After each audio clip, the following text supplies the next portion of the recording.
ராம் நாராயண் ராம். சொல் மனதின் உள்ளே உள்ள குழிகளை நிரப்புவதற்காக உள்ளது.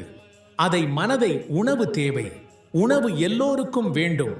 நீங்கள் தால்சாவல் உண்ணும் போதும் மனம் சிந்தனைகள் மூலம் தனது ஊக்கத்தை பெறுகிறது. மனத்தின் உணவு என்பது ஒளியாகும். இதுவே அது விரிவடையும் பிரகாசம் பெறும் வழியாகவும் மனம்தான் புஷ்டி அடைந்து புஷ்டி பெற்றது என்பதை கூறுகிறது. எனக்கு எனது உணவு தருங்கள். நூல் மாலை உசுக்கியவுடன் அதில் இருந்து ஒலிகள் எட்டிக்கொள்கின்றன. அதை பார்த்தால் அதில் எத்தனை வார்த்தைகள் மறைந்திருக்கின்றன என்பது தெரியாது. வெளியில் உள்ள பலவித ஒலிகள் உள்ளன. டிராம் ஒலி, தொழிற்சாலை ஒலி, இவை அனைத்தும் அதன் உணவாகும். பண்டிகையில் உணவுக்கு பிறகு ஒரு பானை வேண்டும், புகையிட வேண்டும். இது வாயின் தூய்மைக்காகவும். அதற்காக எவரும் ஓர் மஞ்சளோடு கொடுப்பதில்லை. உணவுக்கு பிறகு சிறிது கொடுக்கப்படும்.